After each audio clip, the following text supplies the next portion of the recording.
नमस्कार, फिर से आपका स्वागत है मेरे चैनल पे।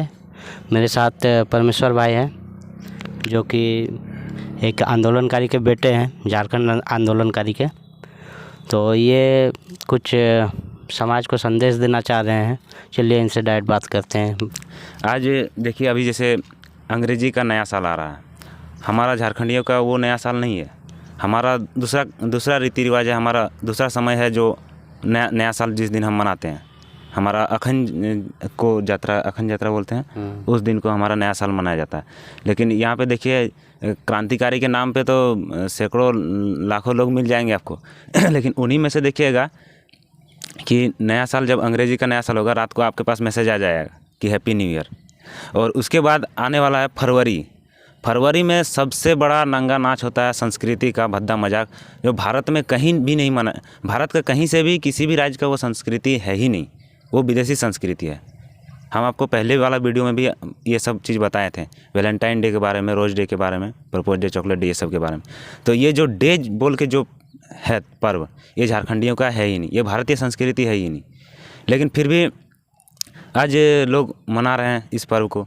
और ख़ास करके हमारी जो बहनें हैं, उनको समझाने के लिए कोई जाता नहीं है। और गार्जियन से आजकल बच्चे जो है कि ज़्यादा होशियार बन जाते हैं, तो गार्जियन को पता नहीं चलने देते वो क्या कर रहे हैं, क्या नहीं कर रहे हैं। उनके सोशल मीडिया पे उनको फ़ोन दे दिए हैं, वो फ़ोन पे क्या कर रही है, नहीं कर रही है, क्या स्टेटस डाल रही है, गार्जियन चेक ही नहीं करता है। तो जब हम उनको मोबाइल पकड़ा दिए हैं, तो उसका जिम्मेवारी भी हमारे ऊपर बनता है गार्जियन का, कि वो क्या देख रही है, नहीं देख रही है, इसका भी ध्यान रखना है हमको। आजकल गांव में देखने को मिलता है, बहुत सारे चुगलखोर लोग हैं, जो पुरुष समाज के जो हैं, पुरुष आदमी जो हैं, वो कहीं पे भी इकट्ठा होते हैं, तो किसी का भी बेटी को लेकर चर्चा शुरू कर देते हैं। बेटी दुश्मन का भी हो, उसको बदनाम नहीं करना चाहिए। ये लोग चर्चा शुरू कर देते हैं कि फलानवा का बेटी तो जवान हो गई है, वो कब शादी देगा। अरे भाई, तुमको इतना चिंता लग रहा है, तुम उसका समाज का आदमी है, उसके पास पैसा नहीं, वो शादी नहीं दे पा रहा है, उसको लड़का नहीं मिल रहा, उसकी बेटी के योग्य लड़का नहीं मिल रहा है। अगर तुम्हारा दिल इतना ही बड़ा है और तुमको इतना ही चिंता है, तो एगो लड़का रिश्ता लेके आओ और कुछ पैसा मदद करो उसको। और अगर तुम ये नहीं कर सकता है, तो फिर किसी का बेटी का नाम 10 आदमी के बीच में उछालना, किसी भी व्यक्ति का मजाक उड़ाना, ये बिल्कुल गलत है। आजकल कुछ लोग का कहना है कि बेटी पढ़ाओ, बेटी बचाओ, बेटी पढ़ाओ आंदोलन चल रहा है, तो हम भी अपनी बेटी को पूरा पढ़ाएंगे लिखाएंगे तभी शादी देंगे। और अगर उस बीच में अगर कोई लड़का उस लड़की को पसंद करता है और उसका कास्ट का ही है, अपना जाति का ही है, लेकिन जब उसका प्रपोजल लेके उसके घर आएगा कि नहीं, हम आपको बेटी को पसंद करते हैं, हम आपका समाज का ही हैं, हम शादी करना चाहते हैं, तो गार्जियन बोल देता है कि नहीं, अभी तो मेरा बेटी छोटी है, अभी हम पढ़ रही है। लेकिन उसी उम्र में बेटी उसके एक दिन के बाद ही अगर किसी लड़का के चक्कर में फंस गई और कुछ गलत काम कर देगी ना, तो वही गार्जियन बोलेगा कि चलो कल से लड़का ढूंढो, इसको शादी देना है। तो ये गलत सोच जो है, ये हम लोग को हटाना पड़ेगा कि उम्र नहीं हुआ शादी का। कितना भी लड़की अभी का हम दिखा देंगे आपको, लड़की 18 साल से कम उम्र में शादी हो रहा है, कोई कानूनी कार्रवाई नहीं हो रहा है। क्यों होगा? बेटी हमारी है।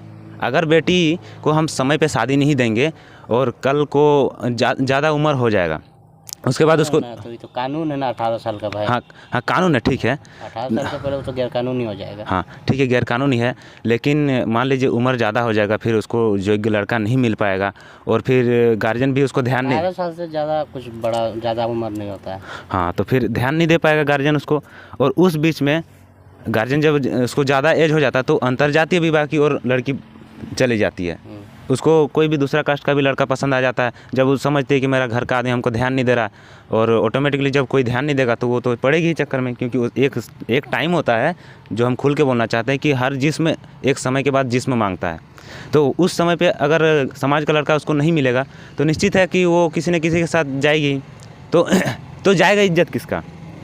कानून बनाने वाला बोलता है कि 18 साल के बाद, 18 साल से पहले शादी नहीं दे सकते हैं, लेकिन 18 साल के थोड़ा सा समय बाकी रहा है और उस समय अगर किसी को पसंद आ गया, तो हम ये तो बोल के रख सकते हैं, हाँ भाई चलो हम तुम्हारा एक्सेप्ट कर लेते हैं, जब 18 साल पूरा हो जाएगा उस टाइम हम आपसे शादी करवा देंगे, इतना तो बोल सकते हैं। लेकिन आप बोलेंगे नहीं, मेरा बेटी का भी जो है कि अभी उम्र ही नहीं हुआ है, और उस टाइप करके आप उसका उम्र जो है कि जब बढ़ने लगेगा और वो दूसरे समाज के लड़के के साथ जब वो करने लगेगी और जब चली जाएगी, तो इज्जत किसका जाएगा? कानून और संविधान का इज्जत नहीं जाएगा, उस घर का इज्जत जाएगा, उस बाप माँ का इज्जत जाएगा, उस घर का इज्जत जाएगा, उसका घर का आदमी का नाक कटेगा। तो इसीलिए कानून संविधान जहाँ तक है वहाँ तक तो ठीक है, लेकिन हम लोग को भी अपना जो समाज सेवी लोग हैं, हम लोग भी जो बात बोलते हैं वो कहीं से भी गलत उतना नहीं होता है, हम लोग सही बात बोलते हैं। तो समय पे शादी विवाह भी होना ज़रूरी है। अगर समय पे नहीं हुआ तो अंतर्जातीय विवाह की ओर लड़कियाँ चली जाती हैं। उसके बाद जो लड़कियाँ जो होती है कम उम्र में जो माँ बाप को धोखा दे करके जो भाग के चली जाती है दूसरे समाज में, उनको भी हम एक बात बता देना चाहते हैं कि अगर आप माँ बाप का पेट में छुरा मार के आप आज चले जा रहे हैं, कल को वो लड़का अगर आपको बीच रास्ते में छोड़ देता है, 2-4 बच्चा पैदा करके तलाक दे के छोड़ देगा, उसके बाद आपका घर का समाज का आदमी भी आपको सपोर्ट नहीं करेगा। लेकिन आप अगर शादी करते हैं अपने समाज के लड़के के साथ और अपनी माता पिता की मर्ज़ी से, अपने समाज की लोगों की सहमति से शादी करते हैं, और कल को अगर वो समाज का लड़का आपको बीच रास्ते में कहीं पे भी छोड़ देगा, तो आपके समर्थन में, आपको सहयोग करने के लिए पूरा समाज आपके साथ खड़ा होगा। और अगर आप माता पिता को और समाज को लात मार के जाएंगे किसी अन्य समाज में, तो बहुत मुश्किल है कि आपको दोबारा उस समाज में आपको सपोर्ट मिलेगा। तो इसीलिए सबको देख के, समाज को देख के ही करना चाहिए। जो हमारे पुराने जो रीति रिवाज हैं वही सही है। जो आजकल नए जो चल रहा है उतना जल्दी नहीं बदलना चाहिए किसी को भी अपना नियम। बस इतना ही आज का। चलिए, बहुत बहुत धन्यवाद।